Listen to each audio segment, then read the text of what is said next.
Hello. See how silent that was? That's exactly what I'm going to be talking about. Silent assassin. Good afternoon. Or good evening. I just want to talk to you about the silent assassin. Silent assassin in the United States.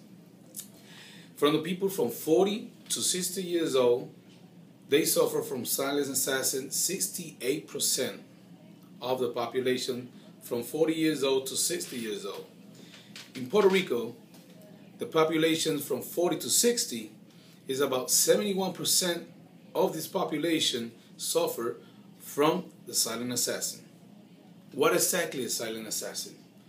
Well, silent assassin is no other than hypertension, which it means high blood pressure.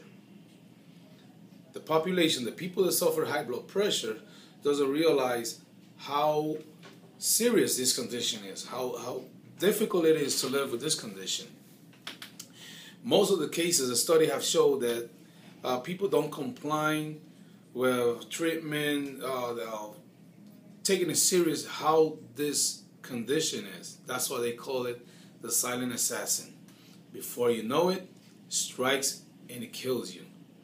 In the United States, from people from the population that suffer this condition, the hypertension condition, about approximately 22% of the population that suffer this condition die of this condition, because once it hits you, you could suffer from a stroke, you could get a heart attack, but the worst case scenario is that it will kill you. That's what they call the silent assassin. Let's take a look at some of the consequences. Well, the consequences is, like I said, heart attack or a stroke. But the reasons, what are the reasons the people don't take so serious or suffer, go to such a high level of consequences, such as death from high blood pressure? The first one is unable to comply with medications or with the doctor's, the provider's order. They, for example, they wake up in the morning, instead of taking the blood pressure medication, they check the blood pressure. Oh, my blood pressure is okay, it's fine, I have no problem, I'm not taking it today. They don't realize you having your blood pressure, you're keeping your blood pressure on a good level because you're taking medications for it. See, you took the medication the day before, or the day before it's still on your system, and it's keeping your blood pressure on the proper levels, on the adequate levels. Therefore, the reason why you having your blood pressure on control is because of your medication. So that's the mistake number one. People don't comply with the medication or with the provider's order. The second one is what we call the rhythm of life. See, today's day, we have two jobs, or we have a job and we go to school, right, like I do, and most of you out there do also, or our kids and school, and so many things that keep us stressed, they give us stress, they give us a high rhythm of life. We've been living on a fast pace. This causes stress level, and stress levels is one of the triggers for high blood pressure. Also, part of living in such a high pace rhythm of life comes that you have no time for cook, no time to make dinner for your family. So that's where it comes, fast food. Fast food is such a big factor on high blood pressure because of the cholesterol levels, the fat that has in it, all these sort of things that comes with the fast food. The other thing is, since we live in such a fast pace, we have no time for ourselves to do exercise, to keep ourselves motivated, to keep ourselves going to the park and do some exercise, some walking, having, right, make those muscles work out. That's what we call cardio.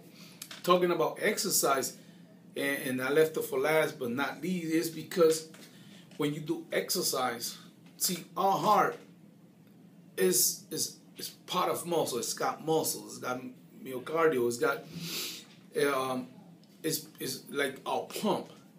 So how you work out those muscles on your heart? When you walk, when you do cardio. See, if you, instead of if you make plan and instead of, let's say, go to the mailbox, go to the grocery when you're going to buy milk, walk out the dog, do that kind of walking.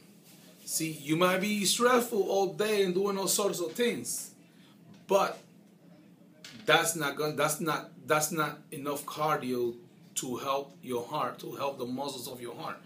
So if you make the habit on every day, giving yourself 15 to 20 minutes and do some cardio, walk the dog, go to the grocery, just go around the block.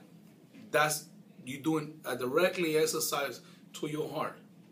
And you are putting to yourself days of life just by walking 15 to 20 minutes a day. So that's why I left it for the end. Now, in my personal opinion, it is very important for people who have hypertension. We gotta break those statistics. See, over and over, we have been hearing these high numbers of people dying from high blood pressure. So it's in our hands. It's in your hands to stop it. Just follow your provider's order, as they tell you. Monitor your blood pressure. Monitor yourself. If you go to any pharmacy, right? I don't want to make any commercials, but if you go to Walgreens, CVS, you're gonna see they have blood pressure machines. Take your blood pressure. It only takes a couple seconds for the machine to pump and take your blood pressure. Doesn't matter if you did it in the morning. Do it again. Write it down. Make sure you have a history. You write down your history, a logbook, so that way when you go to your provider or to your doctor, you can sit down and tell them, this has been my blood pressure, and if any range, any changes on your medication, any adjustment, they could be done properly. So make sure you take your blood pressure. And if you don't have a machine at home, do like I said, take a walk. Go to Walmart, go to CVS, Walgreens, have your blood pressure checked right after that. Another tip, diet. We got to make sure we eat properly. If you cut down your carbs, your fat gaining, have a proper diet. And I know you might be saying eating healthy is expensive, and trust me, it is. And you might also say, well, my health insurance doesn't cover me a nutritionist.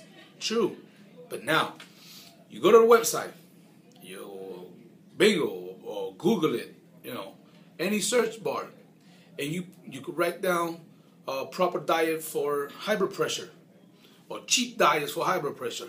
You're gonna get thousands and thousands and thousands and thousands of results. Pick one. I encourage you to pick one and try to follow it. If not, combine. But in the web, you'll find all sorts of things. And the last one, exercise. Like I said before, do exercise. And I'm not saying try to go to the gym and think you Arnold Schwarzenegger. No, what I'm saying is at least walk. You don't need your providers. You don't need your doctor's approval to walk. See, you can walk 15 to 20 minutes a day. And you don't need nobody's approval, because that's gonna work. That's gonna work effectively on your heart. Now, if you feel you could do any extra exercise, that's when you go to your provider, your doctor, and you ask them, you check me out to see if I could run 1 mile, 2 miles, 3 miles. Do a proper workout. I encourage you to see your doctor before you do that. But to walk, I encourage you to do so. And trust me, that will keep you away from the silent assassin, the hypertension. Now, this has been Luis Cuevas from National University. And I say again, I encourage you to stay focused. Remember, make it a habit. Once you pass those 21 days of walking, it'll be a habit. You want to walk every day. So, I encourage you, keep away the silent assassin. Let's break those statistics numbers and stay healthy. Thank you.